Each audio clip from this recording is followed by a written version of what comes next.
The idea of death has always fascinated me. I always thought about how crazy it is that there's an end to our life. Or is there? That's the question. But it's such an interesting idea.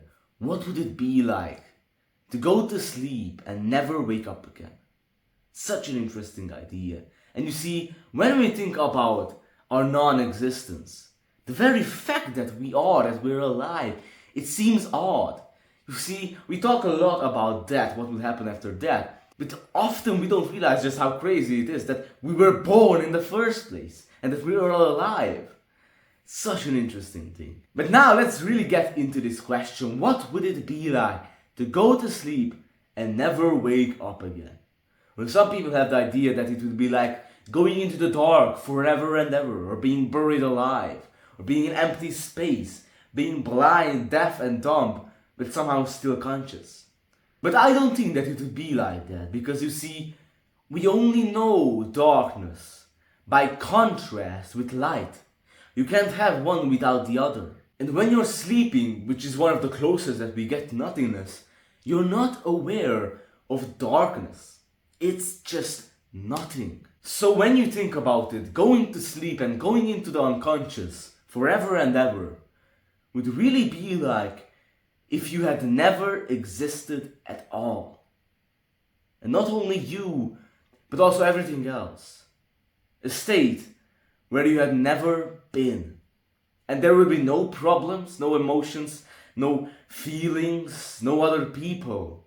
And it wouldn't be a tragedy because there would be no one to experience it as a tragedy. Just nothingness forever and ever and for never. Because you wouldn't have any past, you wouldn't have any future, and you would have no present moment. And you see, we get close to nothingness in the way that our heads looks to our eyes. Because you see, just from the point of sight, it appears as the world is facing us, and then behind it there is just nothing. It's not like I see darkness, but there is just complete nothingness. And you see, it has vague edges, because if I run my fingers around where they just disappear, it's like an oval. And when I go past that, they just disappear. Now, of course, I can touch my head with my fingers and feel that there is something behind there, but just from the point of sight, there is just nothing behind there. Behind my eyes is just complete blankness. But yet still, out of this blankness, I see. Out of this nothingness, I see. And just in the same way, out of this nothingness, we were born and we are alive. Because when remembering back and back, we get to our earliest childhood memories. And before that, there is just nothing. So then, when I die, I am as if I had never been. Then that's the way I was before I was born. You see, there's the same nothingness after I die and before I was born. And I was born out of. And just in the same way, how we know that there's something behind our eyes by touching it, we know from other sources of information that before I was born, there were other people, other conscious beings, there were stars, and behind those galaxies, and behind those, yet again, blank. So then let me ask you this. If when we die, we go back to the same state that we were in before we were born, then couldn't that happen again? Because you see, what's happened once is extraordinary. I don't think that we only happen once, that before us there's endless darkness and after us there's endless darkness. And then we are here somehow for 70 years, this brief light. That there is this brief consciousness for 70 years and then it's gone forever. I don't think that's the way that it is. I think that what happened once can very well happen again. So couldn't I happen again? Now let me explain what I'm trying to say. And to explain, I need to borrow something that I heard from one of Alan Watts' talks, which this video is based on. It's this new verb, to I, just the letter I, but now as a verb. And you see, the universe eyes. And it has eyed in me, and it has eyed in you. Now change it to EYE. The universe has I in every single person, in every single one of us. And what does it mean to I? It means to look at something, to become aware of something, to I something. So the universe is aware in each one of us of itself. So the universe eyes in each one of us, and everyone whom it eyes in feels like the center of the universe. And I know that you feel that you are I in just in the same way as I feel that I am I. And everybody is the universe eyeing. And we all have the same background. We all came out of nothingness. We have no memory of doing it before, yet it has been done. And now you might be asking, okay, but what do you mean? Like, who is doing the eyeing? And one answer to this question is your ego, your personality. But that's not your real eyeing. Because your ego, your personality is just your idea of yourself, your image of yourself, which is made up of how you feel and think about yourself and what other people say of who you are. And your ego, your personality, is not you, just in the same way as an image, a photograph of you is not you, or an image of anything is not it. And just in the same way, a thought of how a cheesecake tastes is not even comparable to the actual conscious taste of a cheesecake. Your ego is just a caricature of yourself. However you say that word, how you say it, caricature, caricatura, whatever that word is, that's how it is. Because your ego, it doesn't contain any information on how you digest your food, how you work your nervous system, how you grow your bones, how you breathe, how you think. It doesn't contain any information of those, yet you do all of those things. So the ego, the image of myself, is not myself. Who I am, myself, contains all of these things. How I circulate my blood, how I work my nervous system, how I grow my brain, how I grow my bones, how I shape my bones, how I grow my hair. I don't know anything about these, yet I do all of them. If it's also true that I walk and that I am conscious and that I breathe and I make decisions, I don't know how I do those, yet I do it. So we can locate the center of me, my eyeing, at a deeper level. But how deep do we go? Well, we could say that the body is the eye. But you see, the body comes out of this universe, out of its environment. And we are inseparable from our environment. Just in the same way as an apple is inseparable from an apple tree. Because, for example, our blood acts completely differently in a tube or in our veins. And we act completely differently if we're underwater or if we're in very cold conditions, very hot conditions. You see, we go together with our environment. We're completely inseparable from it. Because you see, if you try to explain what someone is doing, you can't describe it without also describing the environment in which he's doing that. You see, if you try to explain me walking, you also have to explain. You can't just explain what's going on inside of my skin. You also have to explain the ground that I'm walking on, the environment. You see, here I am talking to you, but you can't just explain that, just how I am inside of my skin, because it also includes you listening and the camera picking up my voice. So we are completely inseparable from our environment. So it's the universe that's eyeing. And just in the same way as a tree apples or the sun shines, the universe, humans, and we were not born onto this world. We were born out of this world. And the center of the appling is the tree. So in the same way, the center of the eyeing of you and of me, Daniel, the name for this organism that is coming out and shining out from its environment, the center of it is the eternal universe. And the center of your eyeing is also the universe. And you see, the universe has been eyeing or being aware of itself before I was born, and it will keep on eyeing after I die. So this means that death is not the end of consciousness.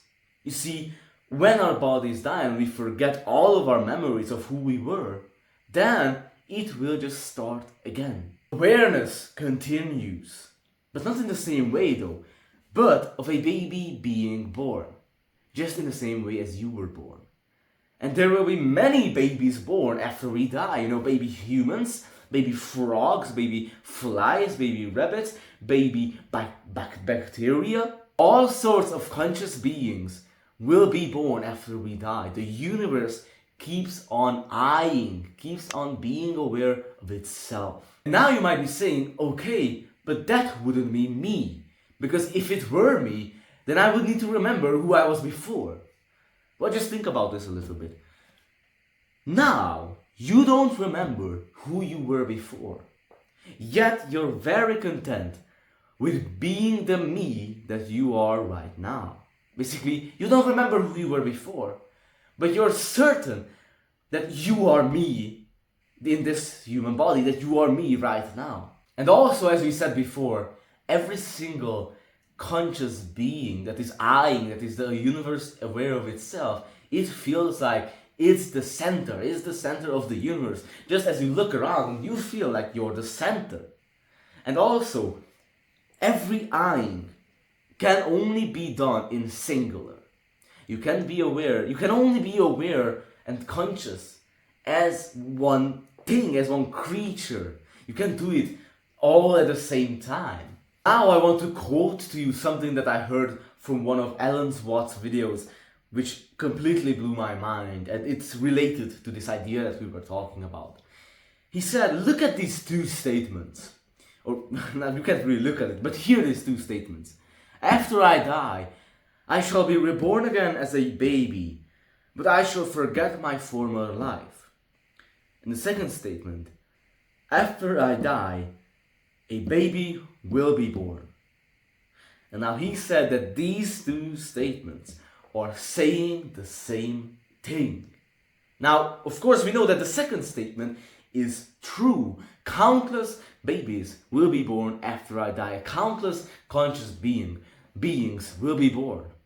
And here's what Alan Watts said on the first statement, that if you die and your memory comes to an end and forget who you were, being reborn is exactly the equivalent of somebody else being born. Because we have no consciousness of our continuity unless we have memory. And if the memory goes, then we might just as well be somebody else. Basically, once you lose all of your memory, it will be like you had never existed at all. And you would enter into the same state of nothingness in which you were before you were born. So then, a baby being born after that would be just the same as how you were born in this life. Now you might be saying, wait, are you saying that after I die I will be reborn or becoming aware again as another being? Isn't that a crazy idea? Well, to that I ask you, isn't that crazy that you have this life? Isn't it crazy that out of nothing you were born and you are here right now? And it can happen again and again. Because what only happened once is truly extraordinary. And what happened once can easily happen twice. And if you say that after I die, there will be just nothingness forever, then what you're truly saying is that after I die, the universe stops. And of course, that's not true. The universe keeps on being aware of itself. More conscious beings will be born after you die. But okay, let's say that that's what's going to happen, that there will be just nothing forever. Let's face the facts. Well, that's the worst thing to be afraid of. Are you afraid of that? Are you afraid of there being nothing and nothing forever? Who is going to be afraid? There will be no one to be afraid. There will be no problems. Why bother? Why be afraid of that? You see, there's nothing in nothing to be afraid of. And you see, you came out of that nothingness when you were born, and you will go into that nothingness when you will die. And just in the same way, you will come back from it again. You see, nothingness is like a bounce. You go into it and you bounce back from it. Because nothingness, the idea of nothing, implies something. You can't have nothing without something. These are inseparable. Just like two sides of the same coin, or the front of a cat from the back of a cat. If you cut the two, you have a dead cat. You can't have one without the other. Something implies nothing, meaning that the fact that we're alive means that we will die. But nothing implies something, meaning that the fact that we'll die means that there will be, again, consciousness and something. You can't have one without the other. When you die, you will forget all of your memories, everything of who you were, and bounce back all new. And you see, losing all your memories is not something to be regretted. It's actually good that we don't remember who we were, because variety is the spice of life. And if we were to remember everything, we would be bored. We would get sick of it. And to have memory, you also need forgettery. It's just like up and down. This is why we sleep, why we go into the unconscious, so that when we come back to being conscious, it's a great experience. You see, it's this contrast between these things. It's the same principle everywhere. What goes up has to come down. And you see, it is forgetting about things that renews their wonder. Just in the same way, for example, when you pick up a book that you read years ago and you forgot the plot, you forgot what it was about, and it's such a pleasure and it's so fun to read it again, because you don't know what's going to happen next. But you couldn't have that if you were to remember everything. And now just imagine if we were immortal and we were able to remember everything. It would be like writing on a piece of paper forever and ever. And you would write until there would be no white space left.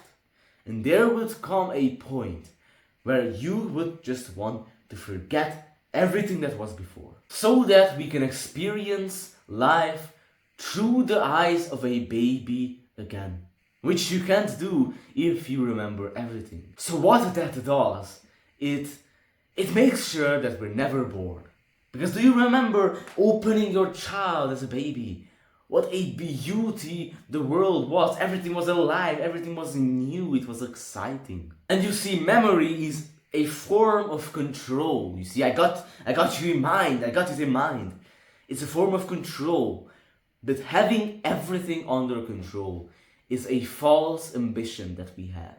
We don't really want to control everything. Because just imagine if you knew everything and you were under control, everything was under your control and everything was predicted. You would know everything that would come.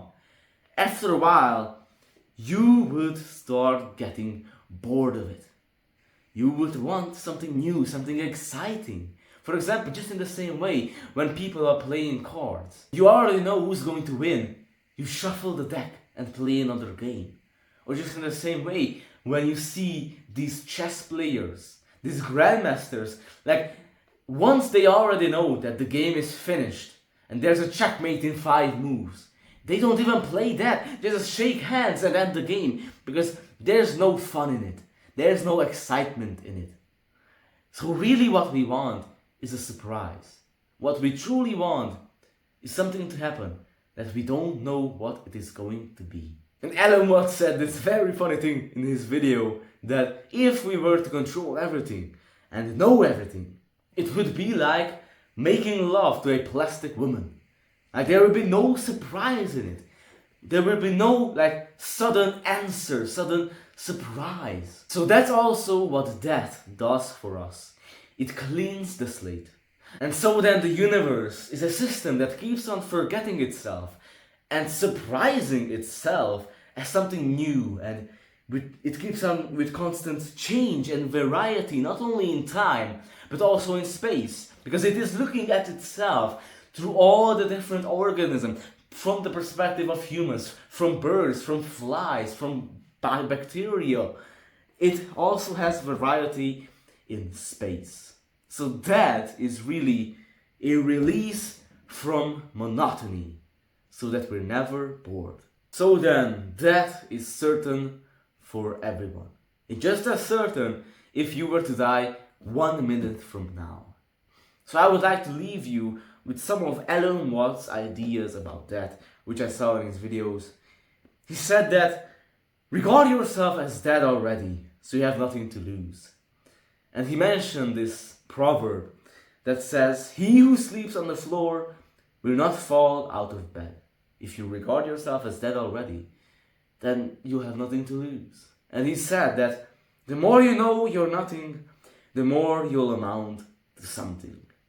So thank you for watching this video. Hopefully I was able to provide you with another view of death and life. And if you're interested, there are the links in the descriptions to the videos that I've watched about Alan Watts, on which this video is based on. So thank you for watching, thank you for being here. Hope this was exciting and interesting. I really love these ideas and topics. And especially, I really like the works of Alan Watts, like the way he puts it. He was truly a linguistic genius. So interesting and entertaining and knowledgeable at the same time. Such an interesting thing. So hopefully you enjoyed. And thank you for being here. Thank you for watching. All the love towards you. Thank you for your presence.